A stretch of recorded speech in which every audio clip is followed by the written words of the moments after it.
আব্দুল্লাহ বিন ওবাই, এই লোকটার নাম আমরা শুনলেই ঘৃণা করে, গালি দেয়, বরদোয়া করি।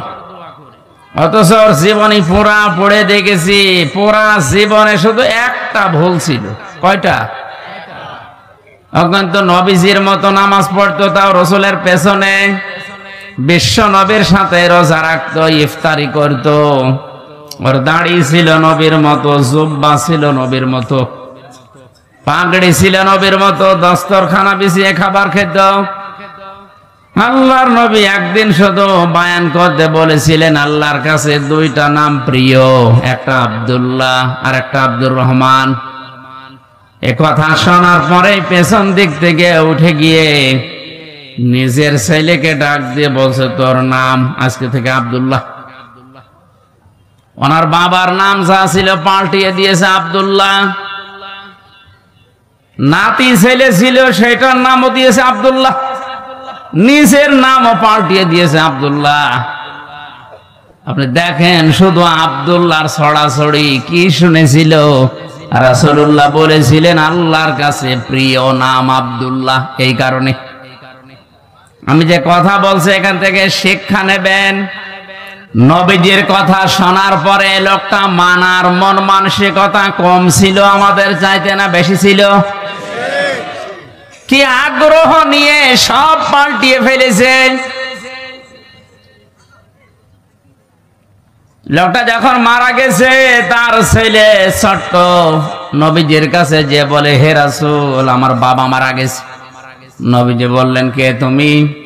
আমার নাম আব্দুল্লাহ, আমার একটা ছোট ভাই আছে, তার নাম আব্দুল্লাহ। সব আব্দুল্লাহ হয়ে গেছি আমি, কাঁদো কেন? আমার বাবা মারা গেছে। বাবা মারা গেছে, কাঁদতেছো কি? বাবার নাম আব্দুল্লাহ বিন ওবাই বিন সলুল। নবীজি কথাটা শোনার পরে বললেন, ঠিক আছে, বাবা মারা গেছে, আমার সাথে এখন যারা বসে আছে 1-2 জন না, 22 জন সাহাবী, সব আল্লাহর জান্নাতি সাহাবী। বাবা মারা গেছে, কি করা লাগবে এখন? আমার বাবার জানাজা আপনি পড়াবেন। আমার বাবা শেষ পর্যন্ত মরণের আগে বলেছে যে নবীজির গায়ে যে জামা আছে, ওই জামাটা দিয়ে যেন আমার কাফন দেওয়া হয়। এই কাজটা আপনি করেন। নবীজি সঙ্গে সঙ্গে নিজের জামা খুলে ছেলেটার হাতে দিয়ে দিলেন। হযরত ওমর জামা খুলে তখন দিচ্ছিলেন, তখন টান দিয়েছিলেন, হে নবী, আপনি জামা দেবেন না। উহুদের ময়দানে যখন আপনি যুদ্ধে যাবার জন্য সাহাবীদের নিয়ে যাচ্ছিলেন, এই লোকটা পেছন দিক থেকে 300 মানুষ নিয়ে ভেগে গিয়েছিল। ওই দিন আপনি শিশুর মতো কেঁদেছিলেন, আজকে আপনি জামা দেবেন না। আপনি যেও জানেন লোকটা মুনাফিক। নবীজি বলেন, ওমর, এখনো পর্যন্ত আল্লাহ পাক আমাকে নিষেধ করে নাই, জামা ছেড়ে দাও। খুব খেয়াল করে শোনেন তো, জামা ছেড়ে দেওয়ার সঙ্গে সঙ্গে 21 জন সাহাবী দাঁড়িয়ে গেছে।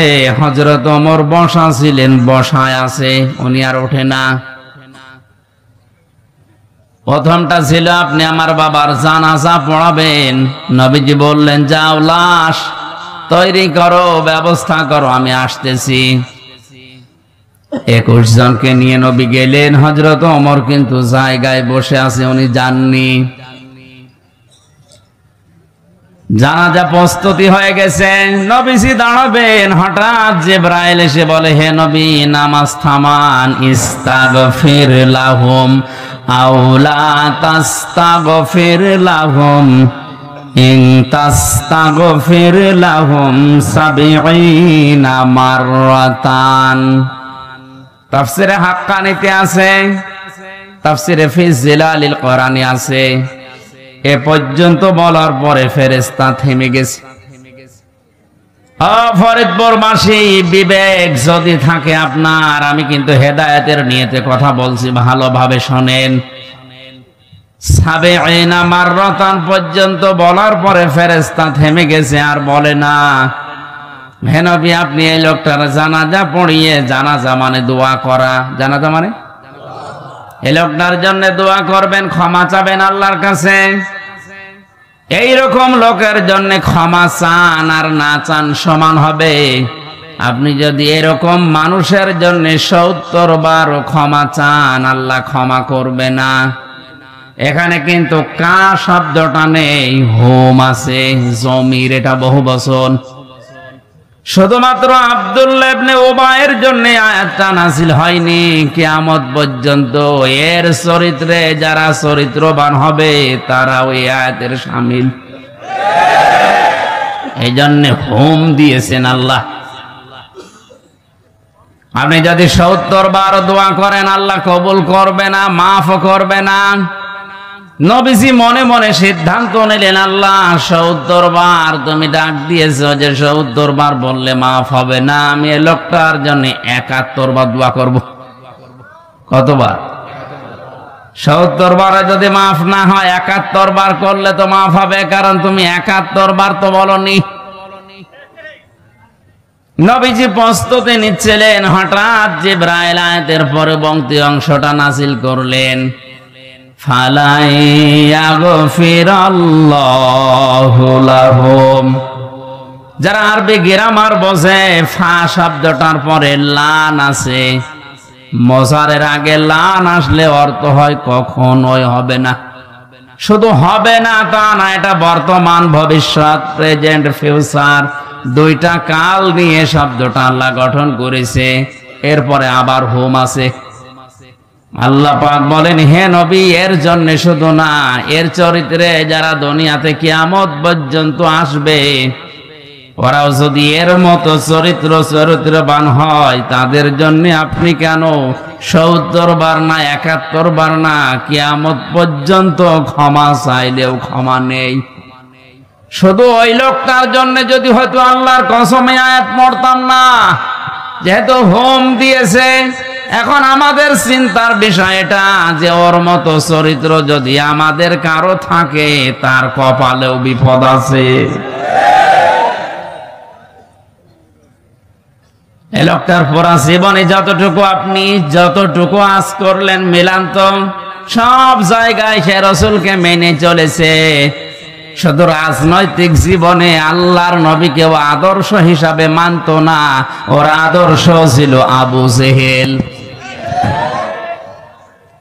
ফরিদপুরবাসী, আপনার মাথায় যদি মগজ থাকে, চিন্তা করেন, আপনি নামাজ পড়েন বাংলাদেশের ভাঙায় আমির হামজার পেছনে, আরো নামাজ পড়েছে মসজিদে নববীতে রাসূলুল্লাহর পেছনে। অনেকে মনে করে আমি ভাঙ্গা মসজিদের সভাপতি, জান্নাত পাবো না। কে পাবে জান্নাত? আপনি তো ভাঙ্গা মসজিদের সভাপতি। আবু জেহেল ছিল কাবা শরীফের তত্ত্বাবধায়ক।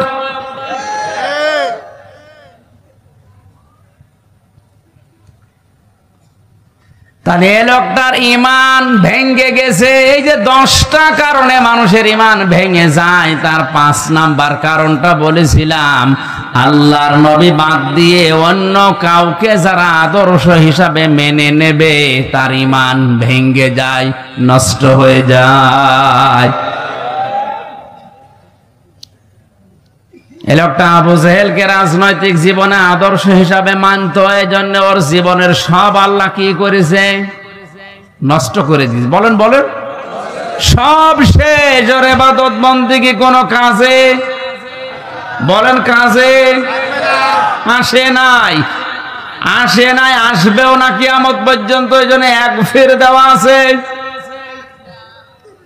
শুধুমাত্র এই লোকটা না, হোম দিয়ে আল্লাহ আমাদেরও বিপদের ভেতরে ফেলে দিয়েছে, না জানি আমরাও ধরা খাই কিনা।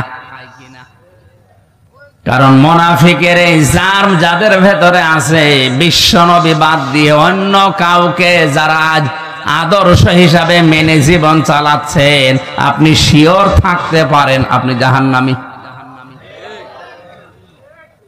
কারো ফতোয়া লাগবে না।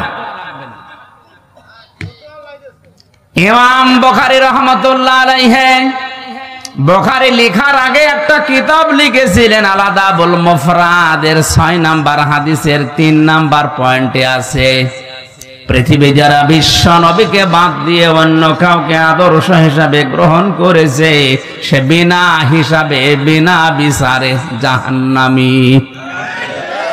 এখন এই হিসাবে বাংলাদেশে যেহেতু 100 জনের 15 জন শুধু অ্যাক্টিভ ভাবে রসুলকে আদর্শ মানে, বাকি 85 জন মানে না, বলেন তো তাদের কপালে কি আছে?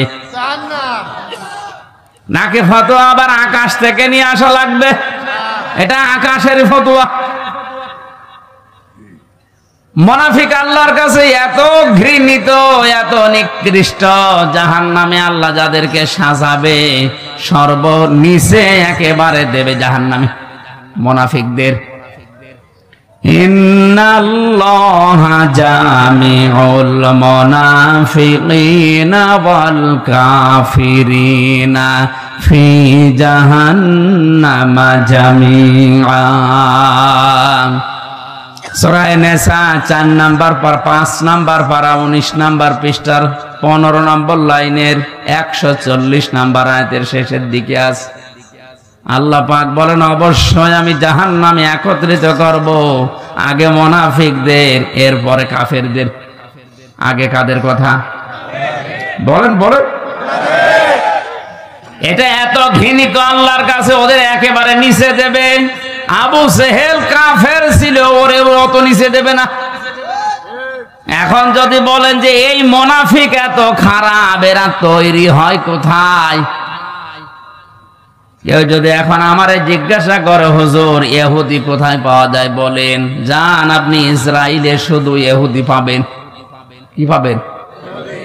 যদি বলেন খ্রিস্টান দেখবো, আমেরিকায় যান, শুধু খ্রিস্টান। এখন যদি বলে কেউ বৌদ্ধ দেখবো, এই যে মায়ানমারে যান, শুধু বৌদ্ধ পাবেন। কেউ যদি বলে আমি মুশরিক দেখবো, যান ভারতে যান, শুধু মুশরিক হিন্দু পাবেন। কথা বলেন না কেন? এখন যদি এ লোকটা বলে হুজুর জাহান্নামের একেবারে নিচে থাকবে যারা এই মুনাফিক, এদের পাবো কোথায়? হ্যাঁ, না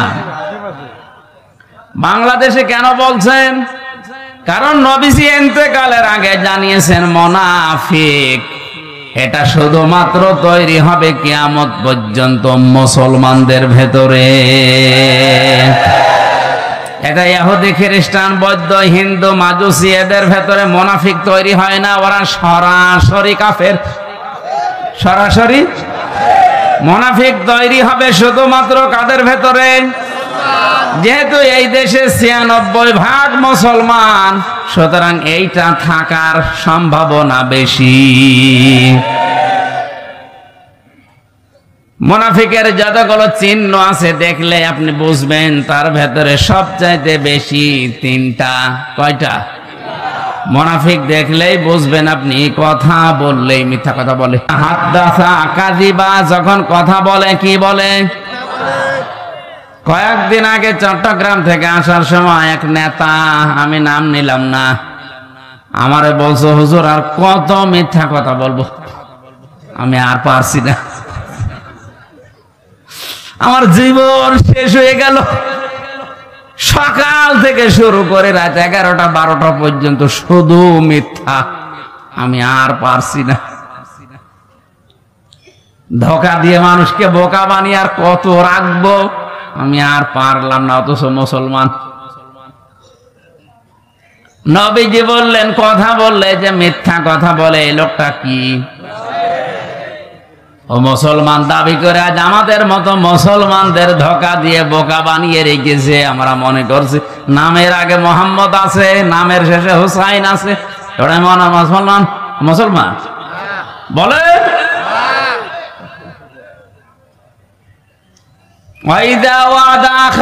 যারা ওয়াদা করলে খেলাফ করে, কত ওয়াদা করে, সব কিছু ভুলে যায়। যখন কোনো কিছু আমানত রাখা হয় খেয়ে ফেলে।